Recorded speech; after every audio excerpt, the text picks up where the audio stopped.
오늘 이 말씀은 사실은 9주 전 수요일에 제가 유튜브를 보는데 수요일마다 제가 찾는 것이 있습니다. 바로 예배 설교입니다. 예배 드리는 거, 수요 예배를 봅니다. 근데 주로 어떤 걸 보냐면 조그만 교회. 그래서 그 시간에 3명이 시청하고 있고 1명이 시청하고 있고 하는 것들을 계속 찾아서 젊은 목사님들이기도 하고 연세가 있는 분들이기도 한데 그런 것들을 찾아서 이렇게 봅니다. 개인적으로는 많이 동질감보다는 마음이 아픕니다. 참 이렇게도 하는데 이게 나한테까지 오네 하는 생각이 들어요. 어떨 때는 아무도 안 보고 있는데 내가 딱 들어가면 못 나가겠는 거예요. 그분은 어떻게 볼 거 아니에요. 갑자기 사라지는 그럴 것 같아서 계속 못 나가고 있는 경우도 있습니다. 그러다가 어느 날 갑자기 걸린 게 바로 9주 전인데요. 영의 예배. 천국에 간 간증에 대해서도 써있고 귀신을 물리치는 방법에 대해서도 써있고 이런 제목들이 있어요. 그래서 그냥 들어가 봤습니다. 그리고 한참 보다 보니까 나도 모르게 댓글을 달게 됐습니다. 당시에는 딱 3명이 시청 중이었는데 제가 댓글을 달고 한 30초도 안 됐는데 갑자기 댓글이 밑에 붙었습니다. 확 올라와서 깜짝 놀랐습니다. 뭐라고 붙었냐 하면 그래서부터 시작합니다. 그래서 너는 영이나 영혼에 대해서 잘 알고 있냐? 그게 뭐냐? 라고 붙었습니다. 여자 목사님이셨는데 목사님이 설교하면서 하진 않는 것 같고 어떤 분이 올렸습니다. 그 순간 좀 깜깜했습니다. 제가 웬만하면 다른 문제들에 대해서는 좀 댓글을 이렇게 쓰지요. 그래서 이렇게 쓰기도 하고 이렇게 하는데 그냥 가만히 보고만 있다가 그냥 나왔습니다. 도망간 거죠. 그리고는 계속 부끄러웠습니다. 제가 스스로 그 이후에 이렇게 정리를 하려고 해도 하나님은 영이시니 정도 생각나는 거고요. 우리가 분명히 목사님을 통해서 전에 들었던 말씀인데도 기억이 나지 않았습니다. 우리가 복습한다는 생각, 그리고 여러분들도 이런 것들에 대한 정리가 잘 되어 있으면, 사실은 개념 정리가 되어 있으면 이런 말씀을 들을 때 더 선명하게, 더 풍부하게 제대로 들을 수 있기 때문에 오늘은 영과 혼과 육에 대해서 정리해 보도록 하겠습니다. 여러분, 영이나 혼이 어디 있습니까? 혹시 아십니까? 여기쯤 이렇게 어디 있는 것 같아요. 근데 어디 있는지 아는 사람은 정확하게 이러이러해서 여기 있다라고 말하는 사람은 없을 겁니다. 과학이 지금 많이 발전에도 불구하고요, 이런 문제에 관해서는 모르는 것 같아요. 얘기하는 걸 보지 못했습니다. 철학도 심리학도 의학도 밝혀내지 못했습니다. 예전에 몇십 년 전에는 이런 문제에 관해서 굉장히 많은 사람들이 종교에 관심이 있었기 때문에 이런 것들을 사진을 찍기도 하고 하는 여러 가지 작업들이 있었는데, 제가 본 거로는 요즘에는 그런 얘기조차 없어졌습니다. 많은 이들이 인간이라는 존재를 이런 헬라의 무슨 플라톤 철학이나 우리가 알고 있는 영지주의 등의 영향을 받아서 영과 혼과 육, 혹은 영혼과 육신 등으로 나누어서 이야기를 하고 이해를 합니다. 이걸 굳이 우리가 2분설이다 3분설이다 나누기도 하는데 별로 중요하지 않은 문제여서 넘어가도록 합니다. 제가 지금 말씀드리고자 하는 건 이처럼 헬라 철학이나 영지주의 같은 것들이, 그리고 동양의 이런 혼을 담은 그런 사상들이나 무속신앙 등이 우리에게 상당히 영향을 미치고 있어서 우리 스스로도 그것을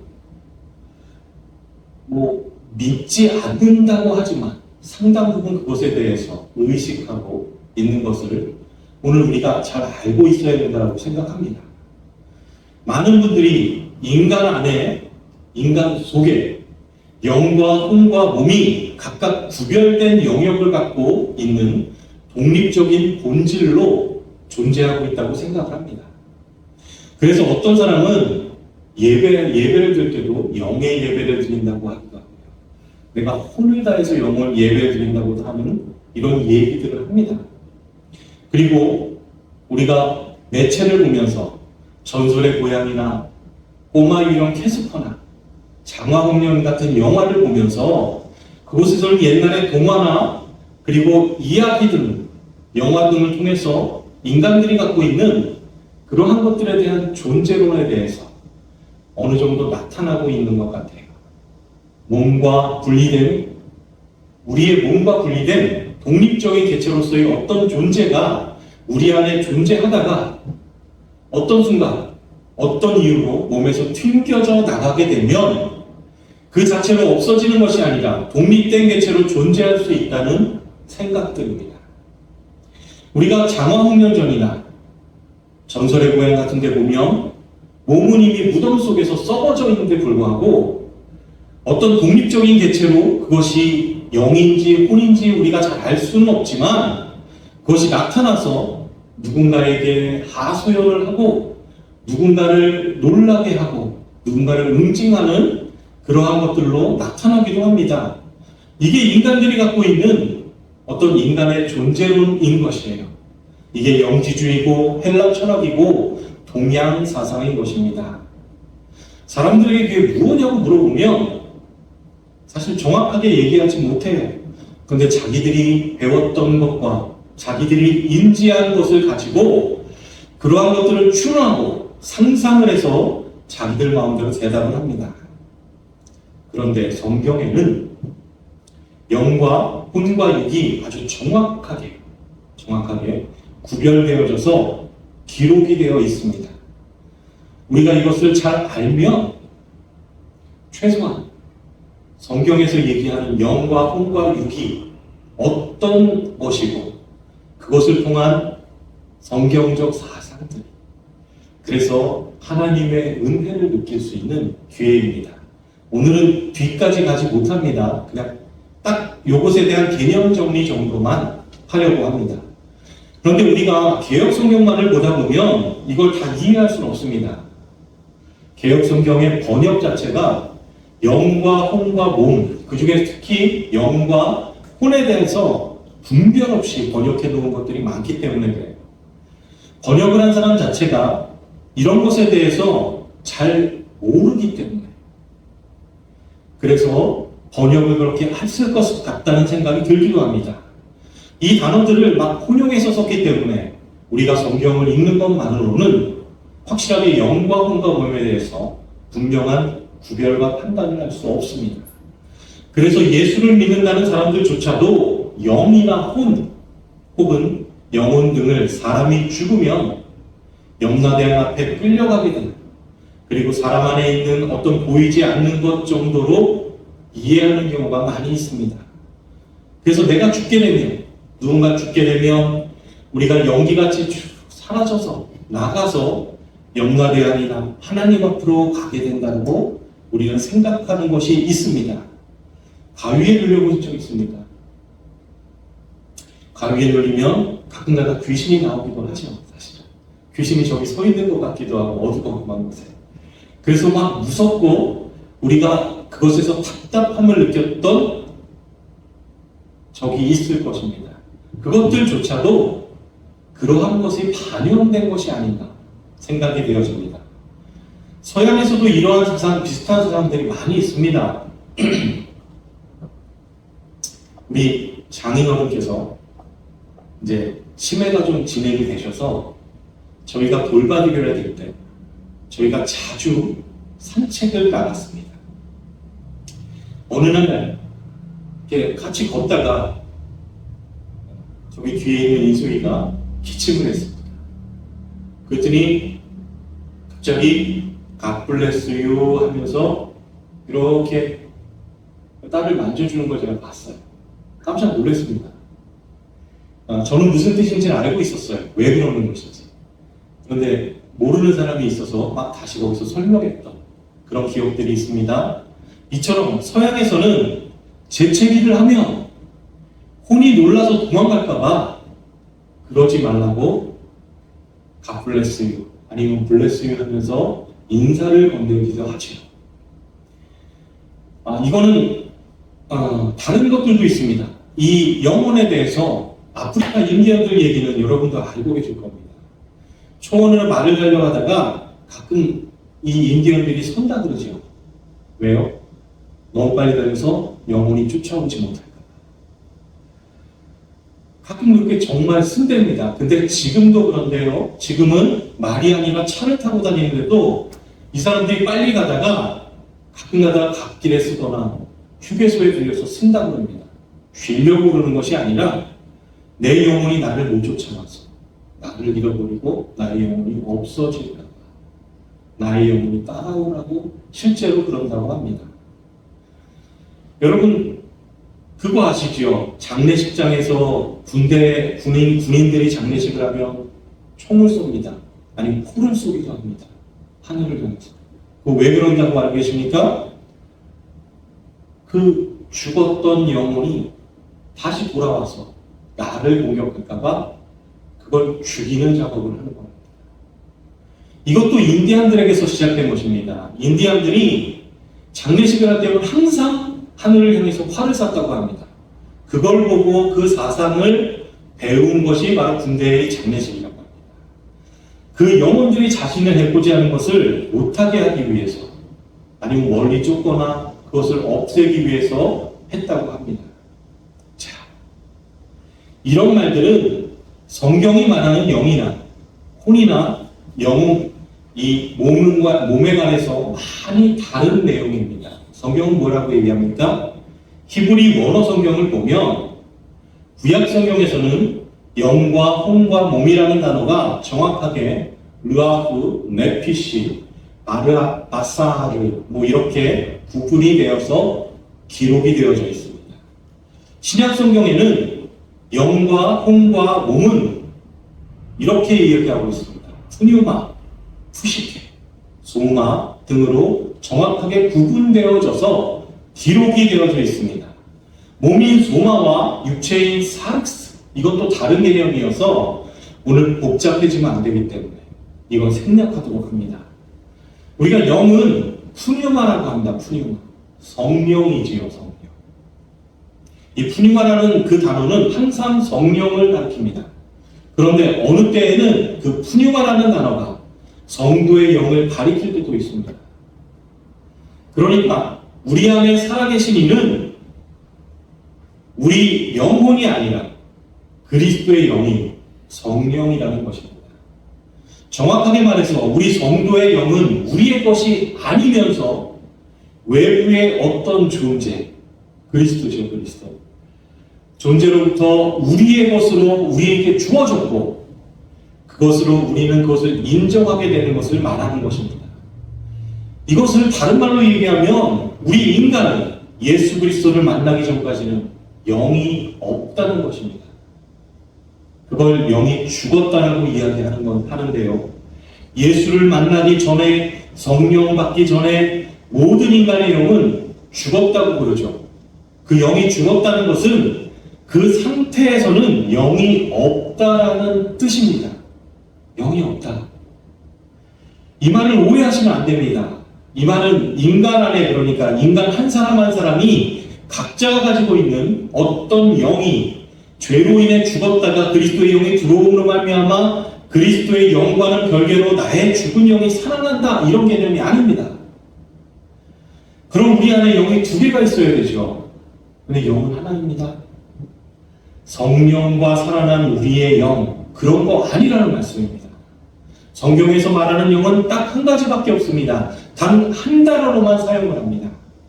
헬라어로는 푸뉴마, 히브리어로는 르아. 그리스도의 영이 들어오시게 되면 인간은 비로소 영에 속한 사람이 되고 그 영은 하나님을 감지하고 하나님과 교통할 수 있는 능력으로 여겨지게 된다는 것입니다. 그렇게 보여진다는 것입니다. 우리에게 인식이 되는 것입니다. 우리에게 그건 우리 안에 성령이 임했을 때만, 성령이 오셨을 때만 가능한 것입니다. 그러니까 하나님을 알지도 못하고 하나님과 교통할 수도 없는 세상의 사람들은 영이 없는 거란 말입니다. 여기 어디에 죽어 있는 게 아니라 영이 없다는 것입니다. 요한복음 3장 6절을 보십시오.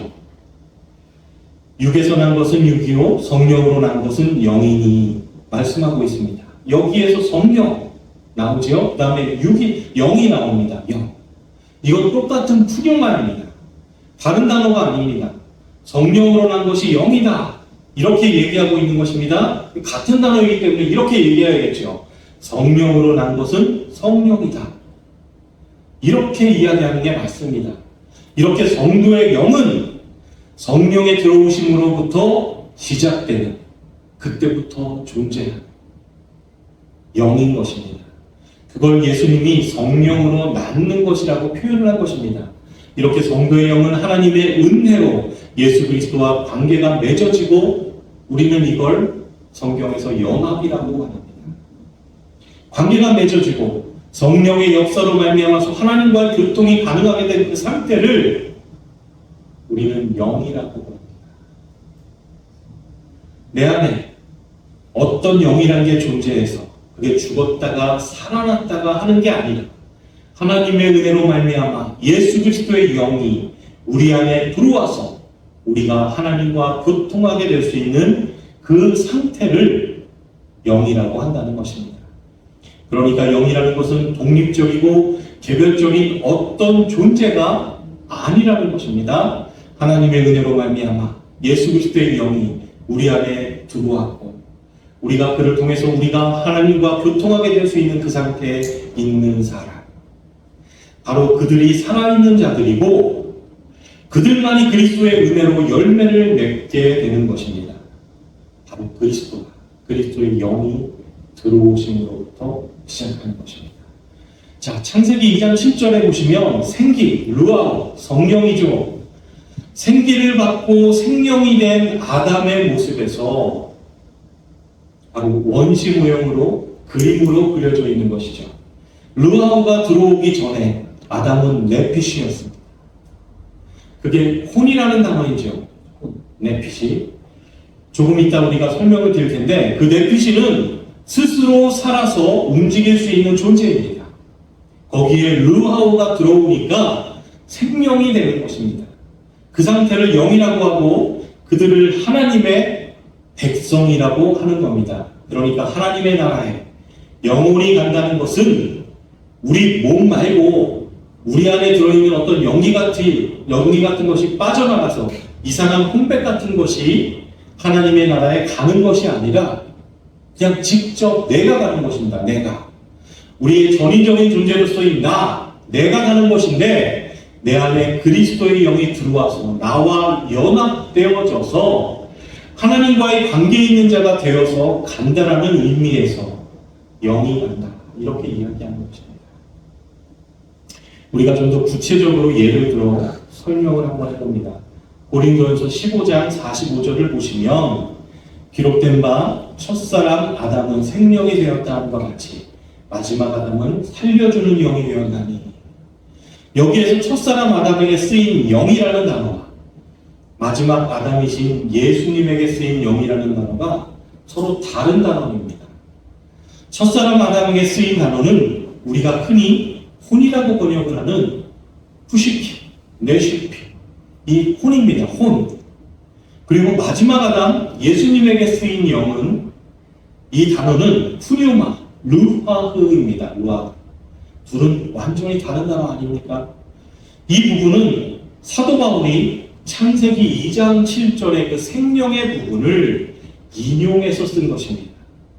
바로 산영이 되었다라는 그 단어가 생명이 되었다.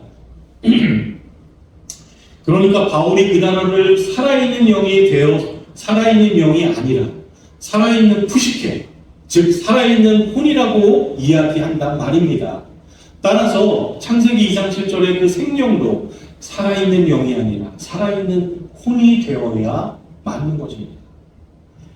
그래서 거기에 쓰인 단어와 르아흐, 생기가 그렇게 쓰인 그 혼이라는 그 단어에 르아흐라는 생기가 들어갔더니 그가 살아있는 혼이 되었다라고 이야기하는 것입니다. 그걸 개역성경이 생명이라고 번역했기 때문에 우리가 그걸 그냥 영이라고 생각하는데 아닙니다.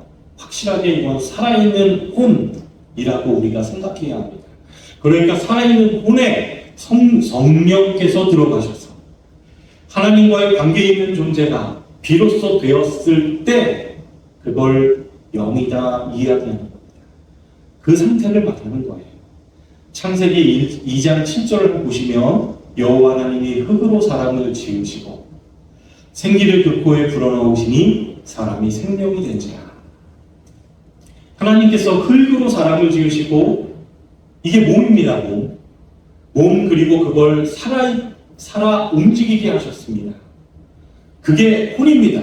네피시.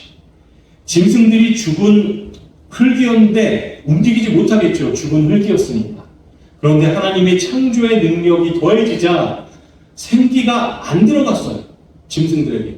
그런데도 불구하고 살아서 뛰어다니고 날아가는 것들도 있었습니다. 그 상태를 네피시, 혼이라고 하는 겁니다.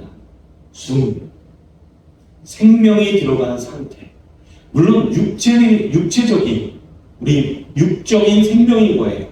그게 들어가서 움직이고 뛰고 날아다니는 상태를 바로 네피시, 혼이라고 하고요. 거기에 르하우가 개입이 되면 그 상태가 바로 영이 되어서 영들이 하나님과 교통하는 하나님의 백성이 된다라는 겁니다. 성경이 말하는 영, 혼, 몸. 그 뜻입니다. 여러분이 안에 어떤 이상한 것이 있다가 죽으면 빠져나가고 이런 거 아니라는 이야기입니다. 성경에서는 그렇게 이야기하지 않고 있습니다. 신약에서 푸시케라는 단어가 쓸 때도 마찬가지입니다. 그러니까 네피시라는 건 인간의 몸에 들어있는 보이지 않는 혼령 이런 것이 아니라 하나님의 창조의 권능 아래에서 목숨 이런 것들을 갖게 된 모든 피조물들을 가리키는 단어입니다. 그걸 혼이라고 해요. 그냥 살아있는 모든 것들. 그 혼이라는 단어는 구원받은 자나 구원받지 못한 자나 모두에게 주어지는 숨입니다. 생명. 심지어 그 혼이라는 단어는 성경의 짐승에게도 쓰인다라고 말씀드렸지요. 그 네피시 혼이라는 단어가 구약 성경에 어디에 나오는지 한번 보도록 하겠습니다. 창세기 46장 27절에 보시면 애굽에서 요셉에게서 나온 아들이 2명이니 야곱의 집사람으로 애굽의 잃은 자의 도합이 70명이었더라. 여기서 2명 그러죠. 2명. 이 번역된 단어가 바로 네피시입니다. 네피시. 70명 할 때 도합 70명이었더라 할 때 70명에도 바로 네피시입니다. 그 몇 명 할 때 굳이 직역을 하면 혼인 것입니다. 네피시. 그럼 우리가 가진 혼의 개념으로 이 구절을 번역하면 어떻게 됩니까? 요셉이 2명의 혼을 낳은 겁니까? 2명의 혼령을 낳은 거예요? 가나안에서 애굽으로 들어간 70명의 야곱의 후손이 바로 70 혼령입니까?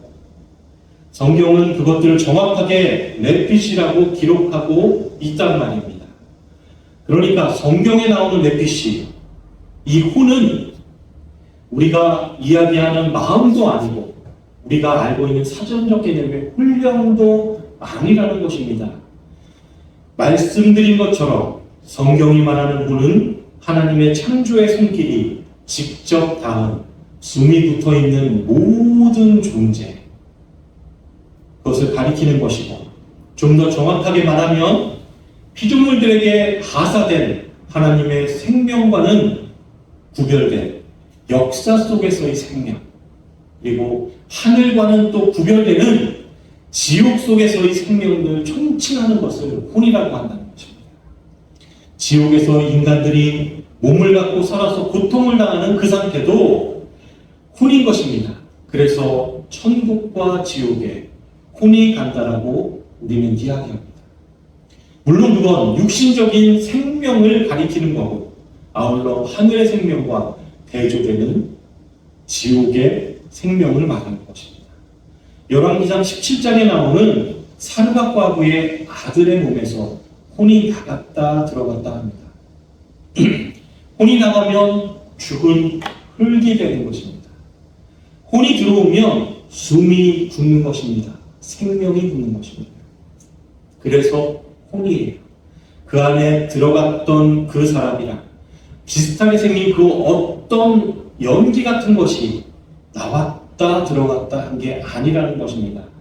출애굽기 12장 15절 말씀은 제가 봅니다. 저희는 7일 동안 무교병을 먹을지니 그 첫날의 누룩을 너희 집에서 제하라. 무릇 첫날부터 7일까지 유병을 먹는 자는 이스라엘에서 끊쳐지리라. 자, 여기에서 유교병을 먹는 자라고 번역된 어구가 바로 네피시입니다. 먹는 자. 그러니까 성경에 기록된 네피시, 혼은 빵도 먹을 수 있는 것입니다. 신약으로 한번 가볼까요? 사도행전 2장 42절 보시면 그 말을 받는 사람들은 세례를 받음에 이날의 제자의 수가 3,000이나 더하더라. 여기에 3,000명에 쓰인 단어, 명에 쓰인 단어도 푸시케입니다. 사람이 아닙니다. 혼. 여기서 구원받은 바로 산 사람들을 이야기합니다. 사도행전 27장 37절 제가 볼게요. 배에 있는 자의 무리의 수는 전부 276인이라. 여기에서 276인, 바로 인도, 그 사람도 푸시케, 혼을 이야기합니다. 여기에서는 다 구원받은 사람도 아니에요. 그냥 모두에게 혼이라고 씁니다. 살아있는, 움직이는 존재. 우리가 눈에 보이는 이 사람, 짐승, 모든 것들을 바로 그렇게 이야기합니다. 혼이라고.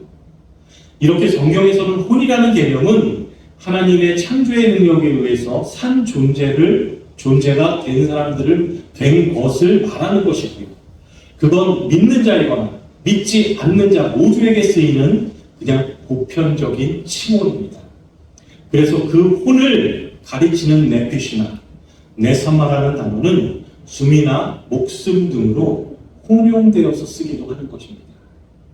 다시 말하지만 그 혼은 네피시, 네사마가 끊어지면 살아있던 존재가 죽은 흙덩이, 먼지덩이가 되고 우리는 그 먼지덩이, 흙덩이를 바로 몸이라고 말하는 것입니다. 그런데 그 몸은 성경에 보면 새 걸로 바꿔준대요. 그 새 것으로 바꾸어진 상태로 살아나는 그걸 우리는 혼이라고 이야기합니다. 그 새 혼이, 그리고 그렇게 새롭게 살아난 자들과 하나님과 영원히 연합한 상태로 천국에 들어간다고 이야기합니다. 그게 성경이 말하는 영과 혼과 몸의 개념인 것입니다. 그러니까 한 번 창조된 혼은 죽지 않아요. 불멸이에요. 왜? 나중에 예수님이 재림하실 때 지옥에 있는 자들도 새 몸으로 부활합니다. 영원히 죽지 않는 몸으로. 지옥에서 타고 있지만 그것은 새 몸으로 다시 태어난다는 것입니다. 우리는 영광의 부활, 세상 사람들은 멸망의 부활을 한다고 하는 것입니다. 그리고는 혼의 상태로 그렇게 영원히 존재하게 된다는 것입니다. 그런데 하나님의 백성들만 그 혼의 상태에서 그리스도의 영과 혼합을 하게 된다는 것입니다. 흔히 성령과 그들을 하나님의 백성이라고 하는 것입니다. 열왕기상 17장 22절에 보시면 여호와께서 엘리야의 소리를 들으시므로 그 아이의 혼이 몸으로 돌아오고 살아난지라. 지금까지 이 이야기한 것입니다. 바로 그 아이의 혼이 몸으로 돌아오니까 살아난다. 그 아이의 몸에서 혼이 나가면 죽는 것입니다. 그래서 뇌피시, 뇌사마가 떠나면 그냥 고깃덩어리가 된다는 뜻인 것입니다. 누가복음 12장 20절에 보시면 하나님이 이르시되 어리석은 자여 오늘 밤에 내 영혼을 도로 찾으려니 그러면 내 예비한 것이 네 것이 되겠느냐 하셨으니, 여기에서 그 안에 들어있는 어떤 영혼을 쏙 빼간다는 뜻으로 말씀하는 것이 아닙니다. 내 숨을 하나님께서 거두어 가버리신다면 넌 고깃덩어리가 되는데 너 어떻게 할 거니? 라고 말씀하시는 것입니다. 왜요? 여기에 영혼이라고 번역된 단어도 뇌피시라는 단어이기 때문에 그렇습니다. 푸뉴마가 아니에요. 그냥 내 목숨 하나님이 가져가면 너 그냥 죽은 몸덩어리인데 그럼 어떻게 할 거니? 이런 뜻이라는 것입니다. 제가 처음에 유튜브를 보면서 거기에 사무엘상 이야기가 나옵니다. 사무엘상 28점 얘기가 나오는데 사울이 접신한 여인에게 찾아가죠. 사무엘의 훈령을 불러 올리는 그런 장면을 가지고 우리도 그 말씀을 보면서 그 목사님도 그 말을 가지고 이 혼이라는 게 그런 귀신의 모양으로 존재하는 것이라고 막 이야기하셨습니다. 우리도 이 말씀을 볼 때는 그렇게 생각할 수 있습니다. 오해할 수 있습니다. 그런데 그렇게 생각하면 안 됩니다. 히브리 원어상에는 거기에서 신접한 여인이 갑자기 나타난 그것은 사무엘이 아니고 신이라고 얘기합니다. 개역성경에도 신이라고 나옵니다. 내가 신을 보았는데 그렇게 말합니다. 그 신이라는 단어가 히브리 원어상으로는 엘로힘입니다. 엘로힘이 뭐예요? 하나님. 사무엘이라는 귀신을 본 게 아니라 하나님을 본 겁니다. 하나님이라는 단어가 거기 분명하게 쓰여 있습니다.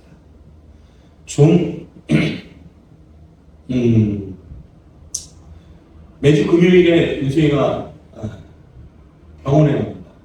아버님 간호를 위해서. 그럼 저는 혼자 있습니다. 자야 되는데 사실 매주 무섭습니다. 저는 어렸을 때부터 혼자 있는 게 무서웠고 밤에 그래서 잠을 잘 못 자고 TV를 틀어놓고 불을 켜놓고 그리고 눈을 감고 잠이 들었으면 좋겠다 그러는 사람입니다. 항상 그랬어요. 좀 나이가 이렇게 됐는데도 불구하고 그렇습니다. 그런데 지난 금요일에 바로 며칠 전이죠. 좀 잘 잤습니다. 물론 이거 그냥 느낌상입니다. 느낌상. 귀신은 없다. 귀신은 없다. 나의 몸은 새롭게 될 것이고 나는 그리스도의 영과 연합한 하나님의 백성이다. 하나님의 영원한 나라를 소유한 사람이다. 나 이런 거 들어요 하면 좀 웃기지 않냐? 계속 이야기했습니다. 물론 무서웠습니다. 그런데 조금 잤습니다. 제 개인적인 얘기입니다. 그랬습니다. 좀 정리가 되십니까? 죽은 홀령으로서의 귀신은 절대로 없습니다.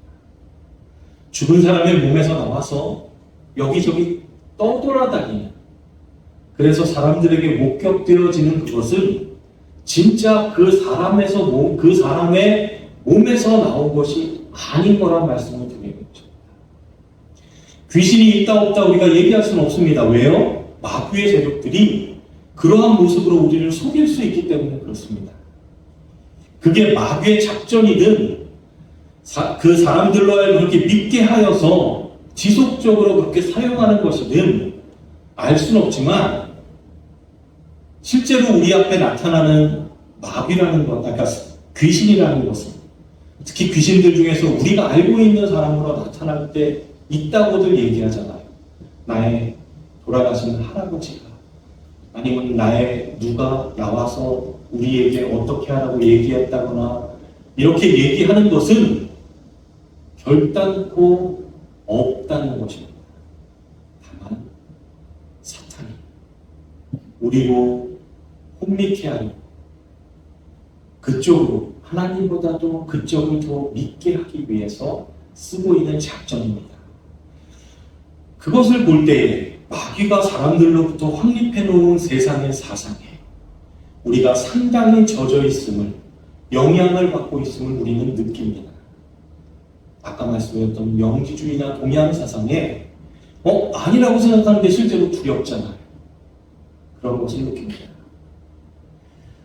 우리 주목교회 성도님들은 마귀가 펼쳐놓은 그 덫에 속지 마시고 하나님의 말씀 위에 굳건히 서셔서 온전히 하나님 말씀대로 잘 살아가신 여러분 되시길 소망합니다. 우리 잠깐 기도하시겠습니다.